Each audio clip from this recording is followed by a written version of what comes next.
Amangkurat pertama dikhianati.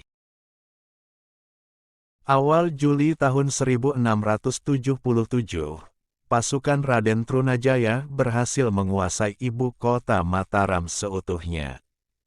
Raja beserta keluarga, serta para pangeran yang seharusnya bertanggung jawab atas pertahanan istana, telah lama hengkang. Mereka memilih menyelamatkan diri dan menyerahkan keraton berusia 100 tahun beserta seluruh harta di dalamnya setelah tidak mampu membendung kekuatan para pemberontak tersebut. Peristiwa jatuhnya Istana Mataram ke tangan para pemberontak sebenarnya bisa dihindari. Mengingat Mataram masih memiliki persenjataan lengkap, 10 meriam besar, dan 20.000 prajurit yang siap diterjunkan ke medan tempur. Dengan kekuatan seperti itu mungkin mereka masih dapat bertahan dari gempuran pasukan Trunajaya, yang meskipun unggul jumlah tetapi kalah pengalaman berperang. Tetapi pertahanan Mataram hancur dari dalam karena anarki dan pengkhianatan. Pengkhianatan yang dimaksud tersebut berasal dari orang-orang di sekitar Amangkurat pertama, termasuk para pembesar istana. Dan kemenakan raja.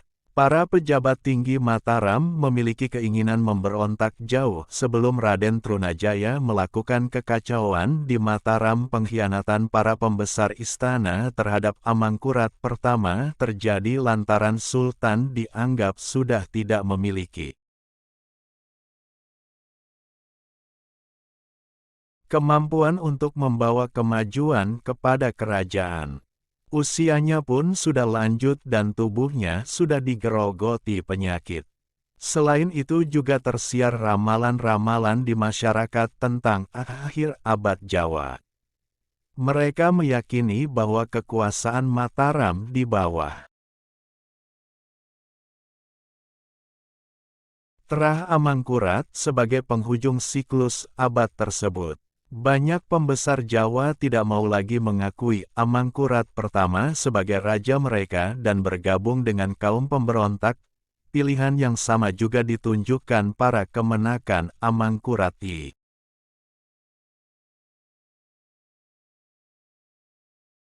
Orang-orang terdekat raja satu persatu menunjukkan gelagat berkhianat saat Trunajaya secara terang-terangan menentang pemerintahan Mataram.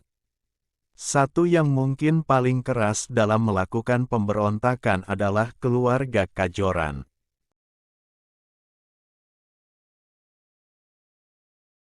Raden Wirakusuma, putra Raden Kajoran, menjadi pemimpin pasukan penyerangan ke Keraton Mataram.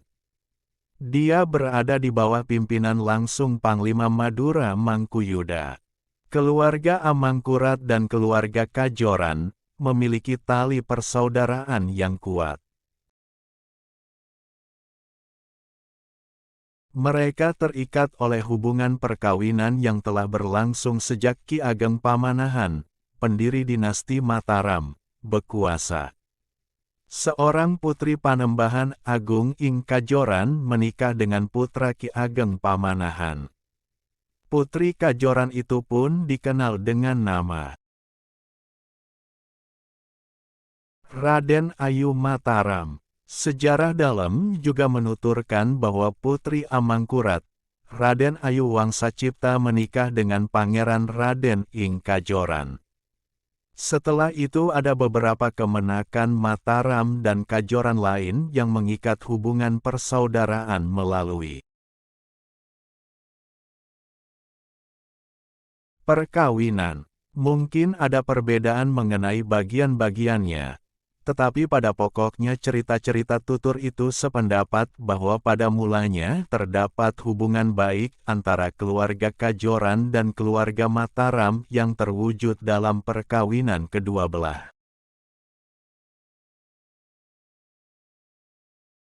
pihak. Anggota keluarga Mataram lain yang turut berkhianat terhadap Amangkurat pertama berasal dari Kemenakan Purbaya.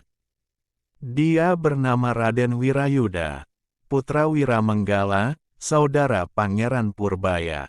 Bersama Wirakusuma, Wirayuda mendapat tempat istimewa.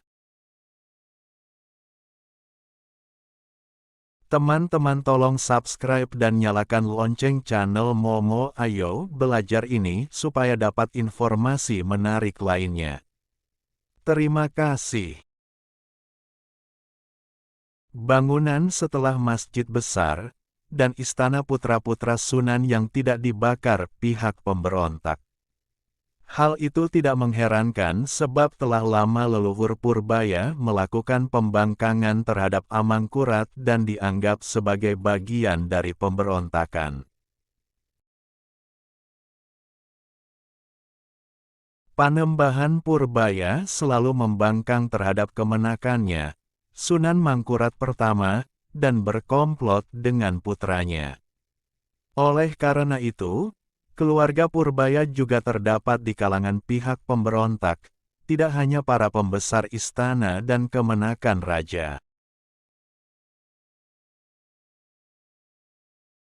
Yang melakukan tindakan pengkhianatan terhadap Amangkurat di penghujung masa kekuasaannya, tetapi juga rakyat di bawah pemerintahan Mataram yang sebelumnya bersumpah setia kepada Sunan dan keluarganya. Ada berbagai alasan mengapa rakyat Mataram melakukan pembangkangan. Di dalam Dagregister April tahun 1667, disebutkan bahwa pengkhianatan rakyat terjadi lantaran pihak Trunajaya melakukan intimidasi dengan cara menjalankan berbagai praktek kekerasan.